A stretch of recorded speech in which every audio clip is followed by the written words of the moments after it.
This is a special presentation for the Believe in Pro Wrestling podcast. Here's Rick Ucchino on the Believe Podcast Network. What is going on, you guys? Rick Ucchino here for CagesideSeats.com and the Believe in Pro Wrestling podcast. You know my guest at this time, Sunday night, WrestleDream, Seattle, Washington. She goes one-on-one with Kris Statlander for the TBS Championship. Julia Hart joining me here. Welcome to the channel. Thank you so much for taking some time. This is a big weekend for you. This is your first pay-per-view match ever. Where's your mindset at? How you feeling? You nervous? You excited? All of the above. Where are you at mentally right now? I'm feeling really good. I think I've had so much preparation for this moment, being with House of Black and being on every pay-per-view with them. So I know how it is on pay-per-view days. So I'm feeling really confident and calm and just ready. Now, you're also like 2 weeks out from your wedding. Isn't that correct? Yes. Okay, so this has got to be an insane time for you personally, because you're in the midst of your biggest singles push of your career, yes, right? And your first pay-per-view match, and you're also getting married in 2 weeks. I know what that routine is like all too well. Yes. How have you been able to compartmentalize everything? Probably just the help of my mom and my sister helping me, just trying to keep everything in line. I've had most stuff prepared for a while now. It's just like the last details, I guess, the last payments on everything. So it's just trying to take one day at a time and just focusing on what I can do today and then tomorrow, and then just going from there, just trying to take one day at a time. What's giving you more butterflies, the first pay-per-view match or the wedding? I don't know. I can't think about it. If I think about it, I might go mental. I don't know. I like to be a very zen and calm person. So as long as I can stay calm. That should work out great for you on the day of, because as somebody who went through all this, it's like a lot of planning, a lot of prep. And then before you know it, the day is gone in like 30 seconds and you don't remember a damn thing that happened. So like, soak it in. Just try to get it, and don't do what I did and get drunk before the ceremony on accident. We're both straight edge, so there won't be any drinking. There you go. I had really good and also really bad groomsmen. All right, so they were there for fun, but they did not look out for my best interests on that. But so you're facing Kris Statlander for the TBS Championship Sunday night. She's somebody who's firing on all cylinders right now, but so are you. Undefeated dating back to April of 2022, and the last person to beat you was Kris Statlander. I love that little story wrinkle there. Yeah. How are you as a performer now compared to the last time you faced Kris? What's that evolution been like for you? Where's your confidence level at? I just feel like I've done a whole 180, especially, she saw me when I was a little cheerleader, and that was, I think, my second or third match in AEW. That was probably like my 10th match ever. So that's crazy. So she saw me at a very, not experienced level. And then with the eye patch, I couldn't see. I wasn't confident. I didn't know what I was doing. So she seen me at some really weak points. But now I feel like I'm just climbing up the ladder, getting more and more up there. And I'm feeling so good right now. Last week or last Wednesday when I wrestled Willow, after it, I was like, that's what I'm supposed to feel like after a match. So I'm feeling really good. Yeah, I was going to say the last few matches you've had on Dynamite and Collision, I do a Collision review show for Fightful.com, and we rave reviews for everything that you've been doing in the ring so far. From everybody on the panel. A lot of your matches, though, before you started getting on Dynamite and Collision more often, in that win streak, a lot of them happened on Dark or Dark Elevation. Now, those shows no longer exist, but I have to feel like while they were still around, those were very, very instrumental matches in your show, in your development, because, how else were you going to be able to cut your chops there a little bit? Yeah, that's where I had to do a lot of experimenting too, of stuff that worked and stuff that didn't, how to be more aggressive and more intense, and just slowly, climbing up, trying to figure out what works. And I just need those reps to see what I can do. Now, the television landscape obviously changes a lot of things, but do you think those two shows are missed in Dark and Dark Elevation? Because they were very valuable for yourself and a lot of other people. Yes, they were really fun too. I always looked forward to them just because I knew I would get to, get ready and get in gear and feel out the ring and just look at it as practice. But there is ROH, so there is a good group of people that do still kind of have that. But it is what it is. Huh. Yeah. Yeah. By the way, a couple of your matches on Dark and Dark Elevation were against somebody I've actually trained with, and Ari Alexander. I think she's doing a hell of a job, and I'm really excited to see what the future holds for her. So shout out to Ari, she's doing great. Yeah, she's great. I think I wrestled her maybe almost like 2 or 3 times. She's great. Yeah, I believe so. Yeah, every time you've come through Cincinnati or the Northern Kentucky area, I'm pretty sure you probably ended up locking up with her for sure. Yeah. Yes. This is your second ever match for the TBS championship. The last time that you fought for that belt, it was against Jade Cargill. Now, she's been making a ton of headlines recently for obvious reasons. No longer remember the AEW locker room. Now, I'm sure a move like that, though, it's going to garner some mixed emotions. Her departure does leave a void in the women's locker room, but I also have to believe that it creates opportunity for others in that locker room, like yourself, to kind of step up and grow into that spotlight. So do you feel like, especially with a match like Kris Statlander, the only women's match on this card tomorrow night, that this is a huge opportunity for you to continue your elevation and maybe grow into that void that she has now left behind? Yeah, I think, I can't wait to see what she's doing. She's amazing. She looks amazing. I just can't wait to see what's in store for her.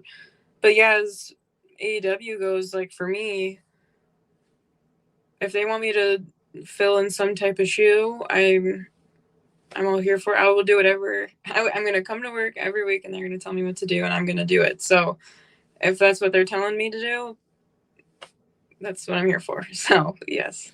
Now there are some similarities between yourself and Jade, or at least, some dots that I could connect here. And the fact of, there's a lot to be said about the presentation of both of you. Like before you even get to the ring. And this is something that you've talked about before.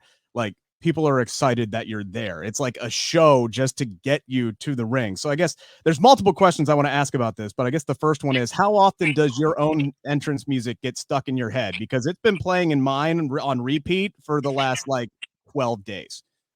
Well, I won't lie to you. When I work, it's my workout song. When I work out, it helps me a lot because when I'm working out, that's when I'm thinking the most, and I think about wrestling the whole time I'm working out. I'm constantly about character stuff and how I can look and feel, and I feel cool. I feel like a badass when I'm working out. So when I'm working out, I'm trying to channel the inner me when I'm working out. So definitely when I'm working out is when I'm listening to my entrance music. It's a banger, man. Thank you. They did a great job putting that together for you.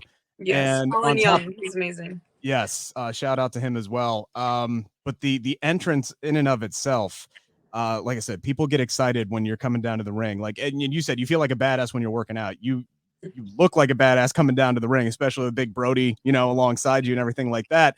And it's one thing for you to feel like, oh, this kicks ass. But when you're getting reviews from other people who are like, oh my gosh, it's like a top 5 entrance in AEW, I mean, that's got to get you pretty dang jazzed up. Yeah, it makes me really happy that, other people enjoy it. Sometimes I'm reading, I'm like, are they serious? Like, like really me? Because, I just see myself. I think I also have like an out of body experience too. When I watch myself, I'm like, wow, she's so cool. And I'm like, wait, that's you. And I'm like, oh, wow. So it's like, it's such a weird feeling, Do you feel like, we talked about in the ring, right? That's how you're supposed to feel after a match like you had with Willow from a character standpoint.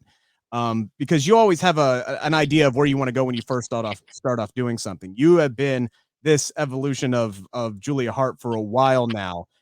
Do you feel like you're really starting to hit your stride from an overall character and performance standpoint, not just bell to bell, but also outside of it?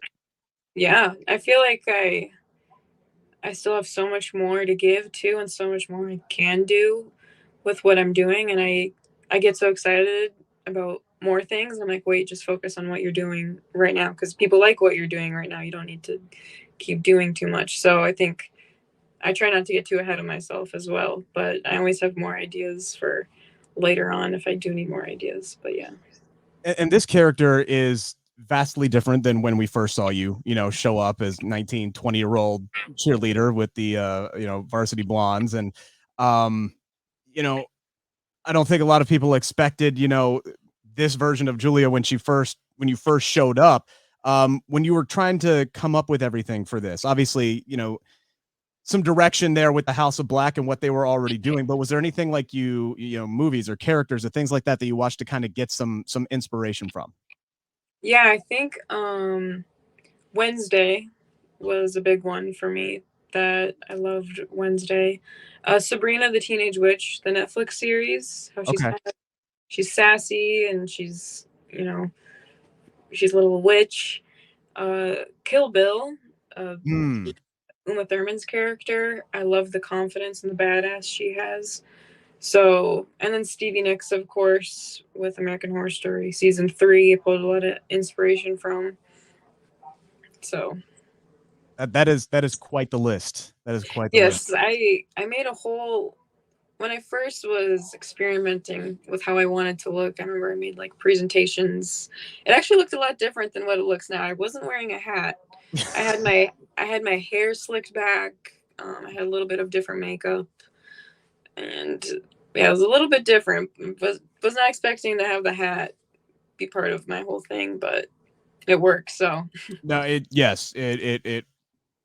100%. Now, the turn to this Julia Hart that we know now was a very slow burn. And I'm listening to you on the Unsanctioned podcast talking about you're sitting on those steps for months and months at a time until finally you got the go for it to happen. And this is a move that you pitched, that you wanted to do.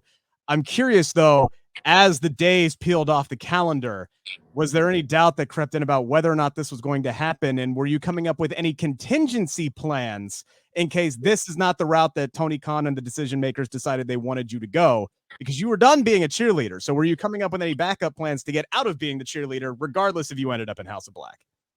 Now that you say that, I didn't have any backup plans, but I also didn't know if it was going to happen. Because you know how wrestling is, like, they might say one thing and then it never happens or it goes a different way. So I just kind of pitched it and hoped for the best. And I know Malachi really liked it. And I think Tony, I didn't talk to Tony close at the time, so I wasn't sure of really what was going on. I just kept I'm just going to keep with the eye patch. I'm just going to keep, the black mist is going to stay on me. I'm going to keep doing it until someone says, stop doing that. Because then hopefully it can go somewhere. And it did. Now, one of the things that was I thought was both great and heartbreaking is that tweet that you sent out for the first time that Malachi misted you. And you said you got a call from your 7-year-old sister at the time, and she was crying because of it. I'm curious how that made you feel inside, because as a dad of like a daughter who's close to that age, I'm just like, oh my God, that would like break my heart. But also now you're the one misting people, so I want to know what your sister feels about that.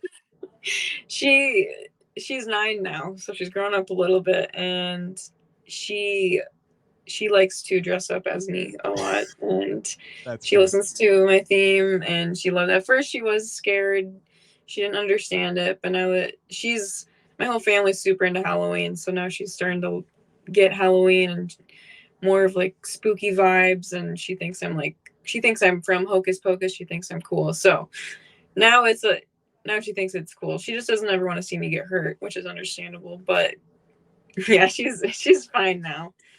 Okay, good. Glad to hear it. I love that. Like, you're like her hero at this point, basically, right? Like, I mean, she wears all of my shirts to school, tells everybody this is my sister. Yeah, she's adorable.